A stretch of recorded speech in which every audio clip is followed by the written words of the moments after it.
지금 우리 주제표와 우리 예배 캠핑 같이 하겠습니다. 시작.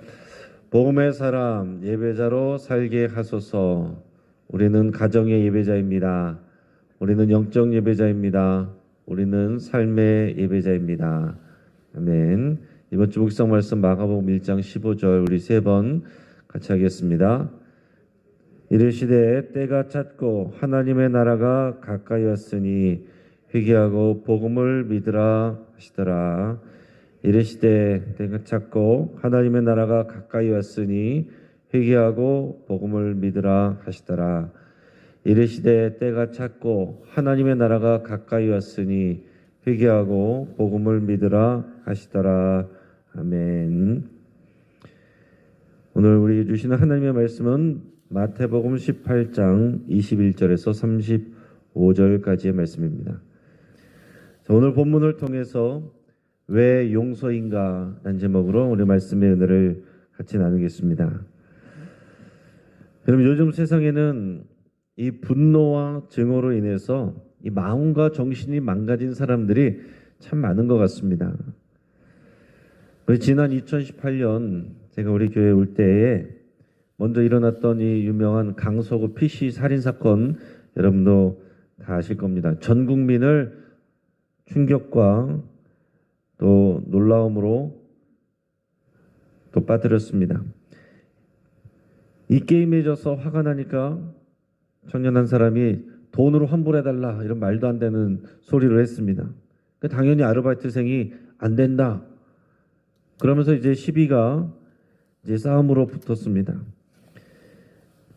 이제 화가 나니까 범인이 밖에 나가서 이제 등산용 칼을 사가지고 기다리고 있다가 밑으로 내려온 아르바이트생을 공격을 해서 얼굴과 목을 집중적으로 80번이나 찔렀습니다. 두려움에 빠진 이 아르바이트생은 죽어가면서 제발 살려달라고 애원을 했지만 범인은 오히려 칼이 부러질 정도로 얼굴을 더 강하게 찔러댔습니다. 결국 아르바이트생은 그 자리에서 모든 피를 쏟고 사망을 했습니다. 그 외에도 최근에 몇 년 동안 사소한 일에 화를 참지 못해서 살인을 저지르는 일들 뉴스에서도 여러 번 우리가 보게 됩니다.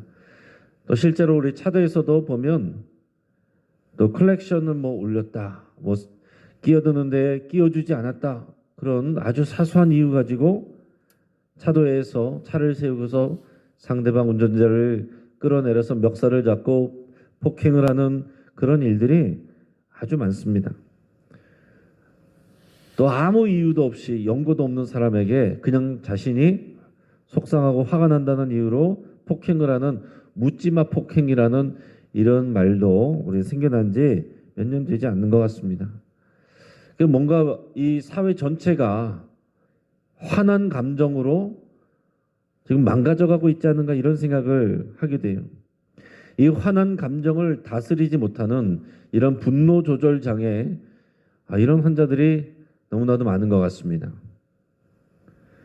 그리고 구약 시대에 보면 눈에는 눈, 이에는 이 유명한 이것을 동해보복법이라고 그래요. 보복을 할 수 있는데 똑같은 만큼 하라는 거예요. 자, 이것은 반드시 보복을 하라, 보복을 부추기는 법이 아니고 사람은 누구나 이런 화를 당하면 그 이상으로 갚아주려는 그런 못된 마음의 죄악의 본성이 있습니다. 한 대 맞으면 한 대만 때리는 게 아니라 너 죽여버려, 이게 사람의 마음이거든요. 그렇기 때문에 동해보복법은 보복을 하라고 하기 위한 법이 아니라 보호하기 위해서 그 이상으로 보복을 하면 안 된다 하는 것을 해놓은 것이 동해보복법입니다. 그런 법을 왜 만들었겠어요? 이 하나님 나라 이스라엘 공동체, 이 공동체가 나라가 이게 건강하게 세워져 가려면 이런 일들이 잡혀야 돼요. 공동체 안에서 서로 어우러져 살아가다 보면 당연히 화가 나는 일도 있고 손해보는 일도 있는데 이런 일들 때문에 서로 필요 이상으로 보복하고 또 그런 일들이 일어난다면 사회가 이루어질 수가 없는 거죠.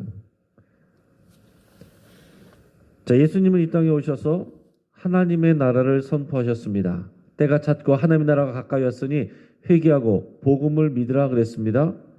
그리고 예수님께서 전하시는 복음서의 내용들은 죽어서 가는 천국에 대한 내용은 거의 없어요.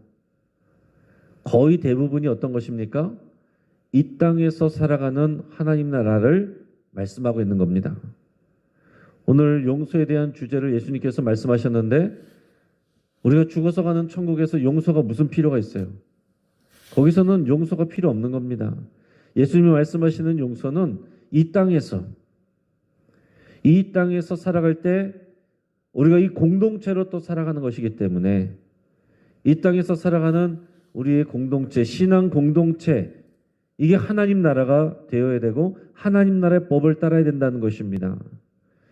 그렇기 때문에 이전에 구약시대까지 이어져 왔던 그것을 우리가 제사장 나라법이라고 할 수 있어요.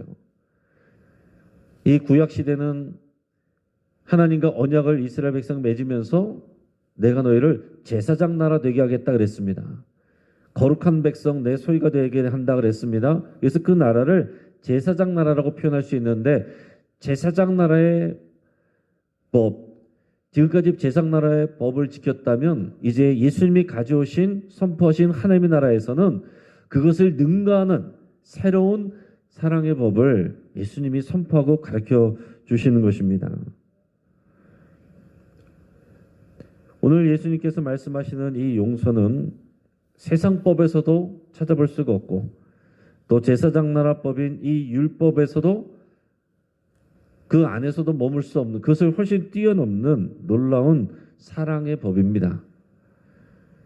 오늘 본문 말씀 21절, 22절 우리 같이 읽어보겠습니다. 그때에 베드로가 나와 이르되 주여 형제가 내게 죄를 범하면 몇 번이나 용서하여 주리까? 7번까지 하오리까? 예수께서 이르시되 내게 이르노니 7번뿐 아니라 7번을 70번까지라도 할지니라. 아멘. 자, 여기서 그때에 그랬습니다. 그때에는 뭐겠어요? 그 앞에 있었던 일을 받는 거죠. 앞에 어떤 일이 있었냐면은 예수님께서 가르침을 주면서 이 공동체에서 죄를 범한 형제를 어떻게 대해야 되는가라는 것에 대해서 말씀하셨습니다. 자, 이 공동체 안에서 죄를 범한 형제가 지체가 생겼을 때에 너희는 그를 그냥 내버려 두지 말고 외면하거나 배제하거나 비난하는 것이 아니라 그가 돌이키도록 도와주고 격려하고 설득해 줘야 된다. 그런 말씀하셨습니다. 여러분 특히 이 마태복음 18장은 우리가 공동체 설교라고 이렇게 얘기를 합니다. 자, 네 번째 예수님의 설교문이 모여 있는 곳이 이 마태복음 18장입니다. 마태복음에는 유대인들을 위한 이 모세오경 있는 것처럼 예수님의 설교문이 이렇게 모여 있는 곳이 5군데가 있습니다. 그래서 유대인들에게는 이 모세오경을 생각할 수 있도록 이런 장치가 있어요. 그 중에서도 이 마태복음 18장은 그 중에서 공동체에 대한 공동체를 향한 그런 설교입니다. 그래서 공동체에서 지체한 범죄가 있으면은 그를 잘 돌봐줘야 된다. 그를 잘 돌이키게 해줘야 된다. 어떻게 처벌할 것인가가 아니라 그를 잘 회복시켜서 어떻게 이 공동체를 건강하게 유지해 갈 것이냐. 여기에 포인트가 있다는 것입니다. 자, 이런 얘기를 듣고 베드로가 질문을 한 겁니다. 그러면 도대체 우리가 몇 번을 용서해야 됩니까? 7번까지 용서할까요? 이렇게 물어봤어요. 자, 7번까지 용서할까요? 라는 것 안에는 약간의 부정적인 뉘앙스가 있어요. 이게 뭐냐면 우리가 그렇게까지 해야 될까요? 라는 이런 약간 뉘앙스가 들어있다는 거예요. 여러분 그 당시에 랍비들이 가르칠 때는 3번까지 용서하라 그렇게 가르쳤습니다. 3번까지 용서하라. 근데 베드로는 거기서 더 나간 거예요. 우리가 배운 율법대로는 선생들에게 배운 것은 3번까지 용서하라는 것을 배웠는데 더 나가서 완전수를 상징하는 7번까지라도 우리가 용서할까요? 그 이면에는 무슨 마음이 있어요? 우리가 꼭 그렇게까지 해야 될까요? 이런 마음이죠. 여러분 어떻게 생각하십니까? 그런데 랍비들이 가르쳐준 3번은 용서하라고 그랬는데 여러분 이것도 어렵습니다.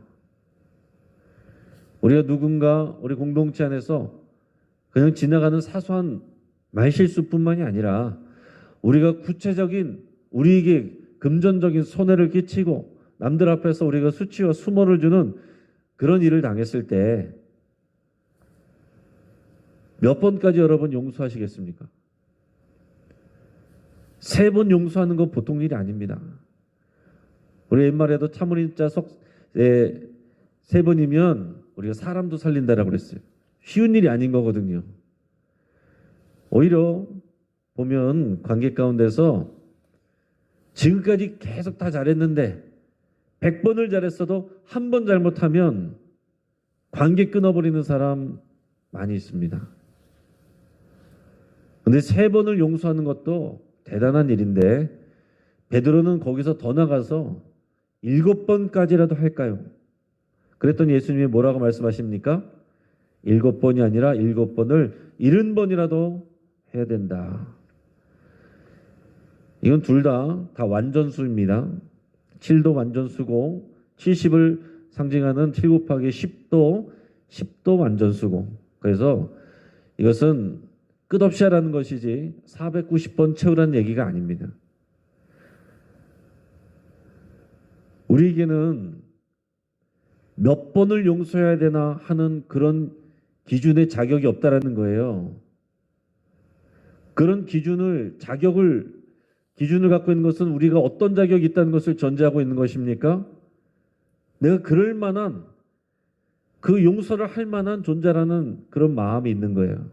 내가 그 사람보다, 나에게 잘못한 사람보다 나는 더 낫다, 나는 더 우위에 있다, 도덕적으로, 윤리적으로, 신앙적으로 내가 더 우위에 있다 라는 그런 것을 전제로 두기 때문에 용서한다, 용서해야 될까요? 이렇게 묻는 게 있는 겁니다. 근데 예수님께서 7번씩 70번까지라도 하라 라는 말은 우리에게 그런 것을 논할 자격도 이유도 없다 라는 것을 말씀하시는 겁니다. 그러면서 그 이유를 뒤에서 우리가 잘 아는 이 빚을 탕감받는 종의 비유로 말씀하고 있습니다. 자, 오늘 23절 말씀을 우리 같이 읽겠습니다. 그러므로 천국은 그 종들과 결산하려 하던 어떤 임금과 같으니. 아멘. 자, 우리가 이 뒤에 나오는 내용들을 잘 알고 있는데 빚을 탕감받는 자에 대한 비유라고 말씀을 드렸지만 정확하게 말하면 그 빚을 탕감해주는 임금의 이야기라고 말하는 게 더 정확합니다. 오늘 본문에서도 예수님께서 23절에서 천국을 설명한 것이었고 그것은 종들과 결산하려 하던 어떤 임금과 같다. 그 임금에 대한 이야기를 하고 있는 거예요. 그리고 이것은 지금 천국에 대한 얘기를 하고 있는 것입니다. 이 천국은 하늘나라고 하늘나라는 하나님 나라예요. 자, 이것은 죽어서 가는 천국 말하는 것이 아니고 지금 이 땅에서 이루어지는 하나님의 나라, 실제로 이 땅에서 우리가 지켜야 되는 하나님 나라 법에 대해서 말씀하고 있다라는 얘기입니다. 자, 한 임금이 종들과 결산을 하는데 사람들이 누군가를 잡아왔는데 이 사람은 10,000달란트를 빚졌다라고 그랬어요. 자, 한 달란트라는 말은 보통 30kg을 의미하고요. 이것은 그 당시에 화폐 단위는 주로 은을 사용합니다. 그래서 은 1달란트 하면 노동자가 20년치 일해서 받는 월급에 해당되는 돈이에요. 거의 평생 일해서 벌 돈이 은 1달란트인데 10,000달란트는 그것의 10,000배죠. 그것의 10,000배입니다. 그러니까 노동자가 20년을 벌어야 한 푼도 안 쓰고 20년을 번 것을 다 모아야 1달란트, 은 1달란트가 되는데 여기는 지금 10,000달란트를 빚진 자를 잡았다라고 그랬어요. 무슨 의미입니까? 이건 도저히 갚을 수 없는 금액이라는 거예요. 이 사람의 능력으로 도저히 갚을 수 없는 능력이에요. 그래서 임금은 빚진 자의 그 자신과 아내와 자식들과 모든 소유를 다 팔아서 갚아라. 그러니까 그 인생 망하는 것입니다. 사실은 그거 다 갚고 목숨까지 뭐 한다고 해도 그걸 갚을 수 있는 방법이 없습니다. 그 종이 주인 앞에 엎드려서 읍소를 합니다. 내게 참으소서, 내가 다 갚으리다. 이 말이 안 되죠. 갚을 수가 없습니다. 그냥 지금 자비를 구하는, 살려달라고 자비를 구하는 말과 같은 것입니다. 자, 27절 말씀 읽겠습니다. 자, 시작. 그 종의 주인이 불쌍히 여겨 놓아보내며 그 빚을 탕감하여 주었더니. 아멘. 오늘 본문에서 핵심은 이것입니다. 그 종의 주인이, 그 임금이 그를 불쌍히 여겨서 탕감해 주었다. 그 나라의 임금이 10,000달란트 되는 빚을 탕감해 주는데, 그것도 놀라운 일인데 탕감해 주는 이유는 뭡니까? 불쌍히 여겨서. 여러분, 이 세상 나라에서 이런 법이 말도 안 되는 법이에요. 찾아볼 수 없는 법입니다. 나라의 어떤 법이 손해를 끼쳤는데 단지 불쌍하다는 이유로 10,000달란트에 대한 것을 탕감해 주는 일이 어떻게 있을 수가 있겠습니까? 자, 이것은 우리식으로 말하면 은혜예요. 임금이 이 사람을 탕감해 주고 용서해 준 것, 탕감해 준 것, 이것은 누구 때문입니까? 이 빚진 사람이 엎드려서 불쌍하게 읍소했기 때문입니까? 아니면 이 임금이 그를 불쌍히 여겼기 때문입니까? 임금 때문에 그런 거예요. 그 임금이 그를 불쌍히 여겼기 때문에, 법에 그렇게 불쌍히 여겨야 된다는 법이 없어요. 마땅한 게 아닙니다. 그런 일이 있을 수가 없어요. 일반 나라의 역사에서 그런 일이 없습니다. 그런데 여기서 이 임금이 그를 불쌍히 여겨서 탕감해 줬다라고 했어요. 여러분, 이게 가장 핵심적인 내용입니다. 그러고 나서 이 사람이 이런 엄청난 은혜를 입었는데, 그러고 나와서 어떻게 됐습니까? 자신에게 100데나리온 빚진 자를 만났습니다. 자, 한 데나리온은 노동자의 하루치 품삯이에요. 요즘으로 치면은 우리 하루 일해서 노동자가 노동을 해서 10만 원 번다고 치면, 그럼 100데나리온이면 얼마겠어요? 그러면 1,000만 원이죠. 1,000만 원입니다. 자, 그러니까 아주 작은 건 아니에요. 그러나 그렇다라고 해서 못 갚을 만한, 또 이것을 절대 용서하지 못할 만한 그런 금액도 아닙니다. 그 사람이, 이 100데나리온 빚진 사람이 이 사람에게 자기가 했던 것처럼 똑같이 엎드려서 똑같이 읍소합니다. 그러나 그는 허락하지 않고 빚을 갚으라고 하면서 그를 옥에 가둬버렸어요. 자신은 10,000달란트를 탕감받았는데 100데나리온 빚진 자를 용서하지 않고 감옥에 가둬버렸습니다. 그러자 동료들이 이것을 임금에게 알렸습니다. 우리 32절에서 34절 우리 같이 읽어보겠습니다. 이에 주인이 그를 불러다가 말하되, 악한 종아, 네가 빌기에 내가 네 빚을 전부 탕감하여 주었거늘 내가 너를 불쌍히 여긴과 같이 너도 내 동료를 불쌍히 여김이 마땅하지 아니하냐 하고, 주인이 노하여 그 빚을 다 갚도록 그를 옥졸들에게 넘기니라. 아멘. 자, 임금이 그를 괘씸히 여겼습니다. 그래서 빚을 다 갚도록 그를 다시 붙들어서 감옥에 가뒀습니다. 여러분, 천문학적인 금액이 그 사람에게서 나올 기약이 없죠.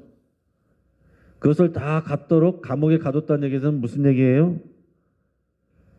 죽을 때까지 그 감옥에 갇혀 있게 되는 겁니다. 이것을 영적으로 비유한 것인데, 이것은 우리의 인생에 임금 되신 하나님 앞에서 받는 영원한 심판을 의미하는 거예요. 그리고서 예수님이 한 말씀을 붙입니다. 우리 35절 우리 같이 읽겠습니다. 너희가 각각 마음으로부터 형제를 용서하지 아니하면 나의 하늘 아버지께서도 너희에게 이와 같이 하시리라. 아멘. 예수님께서 하시고자 한 말씀은 이것이죠. 너희가 각각 마음으로부터 형제를 용서하라. 언제까지 용서하라고요? 기약이 없습니다. 무제한적으로. 용서를 거둘 어떤 자격도 우리에게는 없다는 거예요. 왜요? 우리는 하나님에게 감당할 수 없는 은혜를 받은 사람들이기 때문에. 우리의 착각은 뭡니까? 우리는 제법 훌륭하다라는 착각이에요. 용서받을 만하다. 하나님께 사랑받을 만하다. 우리가 그런 자격이 있어서 교회에 온 사람은 아무도 없습니다. 다 1만 달란트 빚진 자들이에요. 교회 오래 다녔어도 1만 달란트 빚진 자들이고 갓 들어왔어도 1만 달란트 빚진 자들이에요. 1만 달란트 빚진 자가 임금의 긍휼히 여기심 때문에 불쌍히 여김 때문에 탕감받은 그 은혜가 우리에게 있다는 얘기입니다. 그 사람들이 모여있는 게 교회 공동체예요. 그게 하나님 나라 공동체입니다. 그 은혜 의식을 가지고 살아가는 게 공동체인데 우리에게 일백데나리온 빚진 자, 우리에게 어떤 실질적인 손해를 끼치고 우리를 화나게 하고 우리를 공경에 빠뜨린 자에게 우리의 용서를 운운할 자격이 없다는 얘기입니다. 우리가 누군가를 용서를 해야 되는데 그것은 그 사람이 어떠하느냐, 정말 간절히 회개했느냐, 아니요. 아니면 내가 얼마나 훌륭하기 때문이냐, 그것도 아니요. 오직 그 이유는 어디에 있습니까? 우리 하늘아버지가 하나님의 임금, 하늘나라 임금님이 나를 용서해 주셨기 때문에 나에게 상처 주고 손해를 끼친 사람하고는 비교도 할 수 없는 우리의 죄를 용서해 주셨기 때문에 그 은혜 받은 자로서 그 은혜 받은 자들을 그 은혜의식이 있기 때문에 이 하나님 나라 공동체, 이 공동체 안에서 서로를 용서해야 된다. 이것을 예수님이 말씀해 준 것입니다. 오늘 말씀을 정리합니다.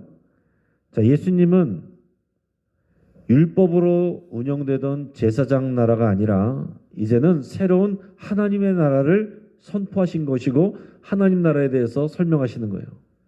그러니까 이 사람들이 이런 예수님의 말씀을 너무 무리하다 생각하는 것은 율법에 근거해서 생각하기 때문에 그런 것입니다. 그러나 예수님이 가져오신 하나님 나라와 그 법은 그것을 훨씬 더 뛰어넘는 놀라운 나라예요. 하나님 나라에서는 무제한적인 용서가 요구가 됩니다. 자, 제사장 나라에서는 어떤 것이 요구가 됐어요? 눈에는 눈, 이에는 이. 이게 합리적인 거였습니다.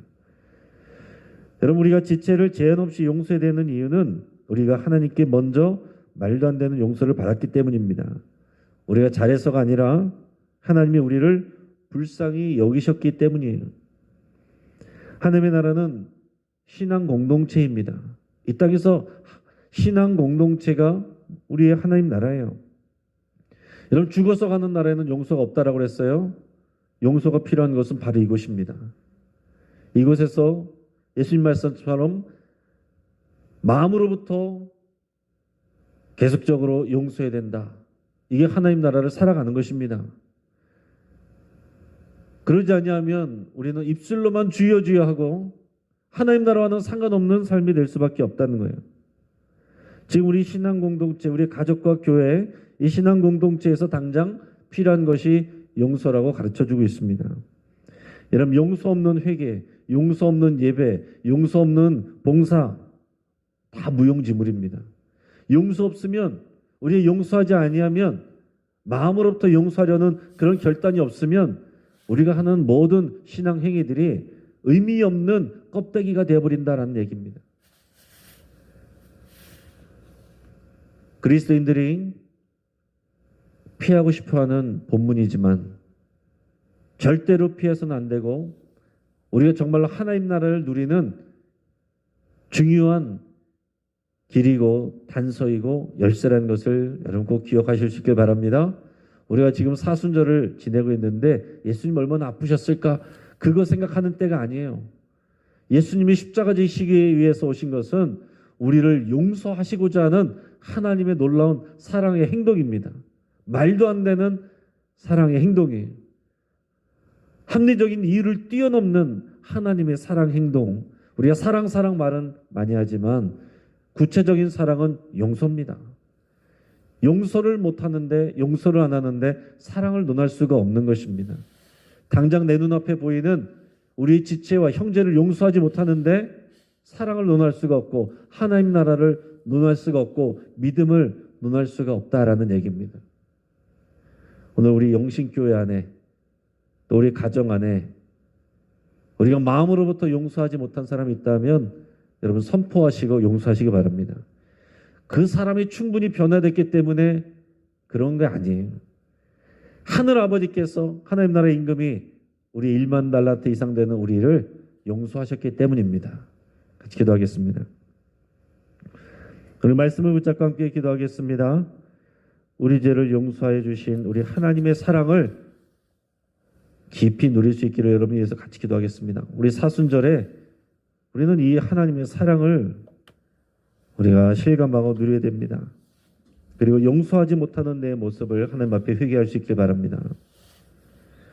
하나님의 긍휼과 자비의 마음을 부어달라고 위해서 기도하겠습니다. 내 안에 다른 사람을 마음으로부터 용서할 수 있는 그런 우리의 수준이 없습니다. 하나님의 마음을 부어달라고 우리 여러분 같이 기도하겠습니다. 또 우리 가정 안에서 또 친척들 가운데서 또 우리 주변 사람들 가운데서 내가 용서하지 못한 사람, 여러분 내가 마음으로부터 용서하라고 그랬습니다. 마음으로부터 용서한 것이 아니라 그냥 간격을 두고 있고 싸우지 않는 것을 내가 용서한 것처럼 여러분 착각하시면 안 됩니다. 용서하지 못한 사람을 이 시간 주의 이름으로 용서한다고 여러분 선포하시길 바랍니다. 교회 안에서 용서하지 못하는 관계들 있을 수 있습니다. 그 관계들이 회복될 수 있도록 그래야 영신교회가 하나님 나라가 되는 겁니다. 그것을 위해서 여러분 같이 기도해 주시고 오늘 갈릴리 전도대 첫 모임이 있습니다. 우리 전도하는 교회, 이 생명을 살리는 교회, 하나님의 놀라운 용서를 선포하는 교회 될 수 있도록 위해서 같이 기도해 주시고 마지막으로 이 사순절 기간에 예수님의 십자가 복음을 더 깊이 묵상할 수 있기를 위해서 여러분 이 시간 같이 기도할 때 우리 주여 한번 합심해서 우리 부르짖고 함께 기도하겠습니다. 주여